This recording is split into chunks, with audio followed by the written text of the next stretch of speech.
आता फक्त साखरपुडा झाला की दागिने बळकवायचे आणि मग दुबईला कल्टी.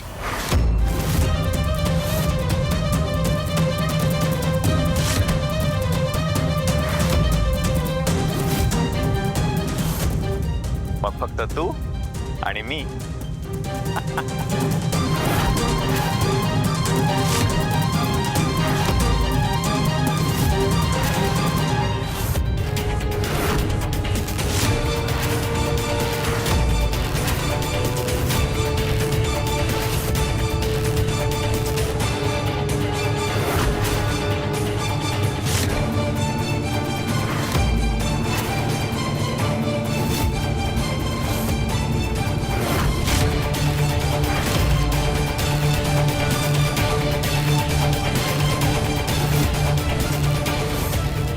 आता तुम्हाला प्रश्न पडला असेल रेवती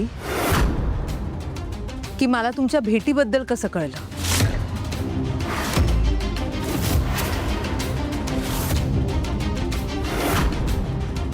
त्या दिवशी तुम्ही ह्याच्याशी बोलत असताना तुमचा फोन स्पीकरवर होता.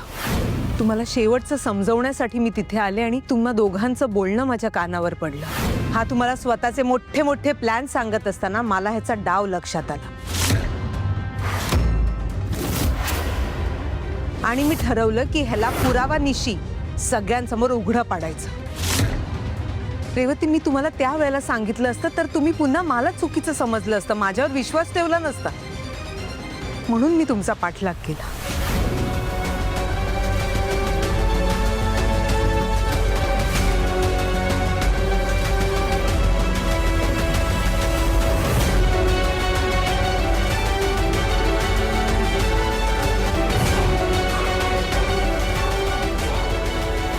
आणि प्रत्यक्ष पुरावा घेऊन आले. तुझ्याकडे मोबाईल कुठून आला?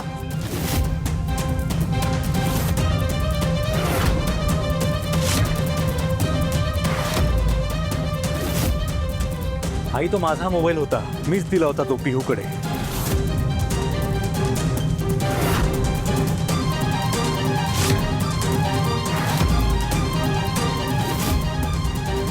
आई, अनुला पहिल्या दिवसापासून या माणसावर संशय होता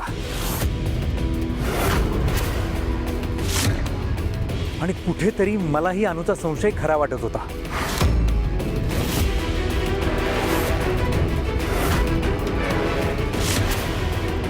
म्हणून मी आविशी खोटं बोलून या दोघींना बाहेर जाण्यासाठी परवानगी मिळवली. माझी एक कलिग आहे, तर तिचा साखरपुडा आहे. अरे कॉंग्रॅच्युलेशन्स.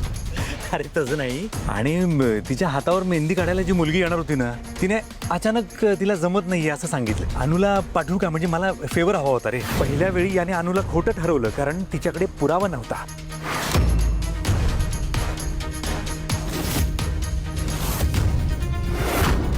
तसं पुन्हा होऊ नये म्हणून मी मोबाईल दिला आणि अनुला पुरावा मिळाला.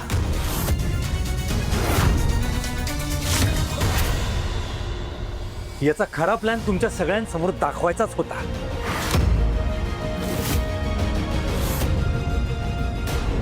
मी तुम्हा सगळ्यांना कितीही सांगण्याचा प्रयत्न केला असता, पण या माणसाने गोड बोलून तुमच्यावर अशी भुरळ घातली होती की तुम्ही कोणीही माझ्यावर विश्वास ठेवला नसता. आताही तुझ्यावर कोणीच विश्वास ठेवणार नाही अनुप्रिया.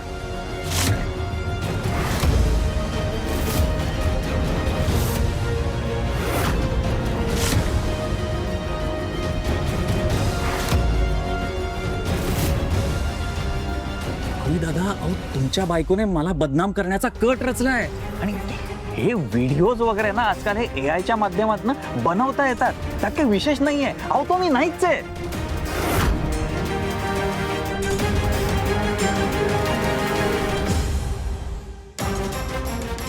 कळतंय का तुम्हाला? इनफॅक्ट ना मी नेहाला भेटलोच नव्हतो काल.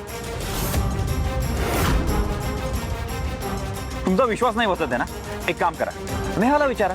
हा, नेहा सगळं सांगेल ना. हो,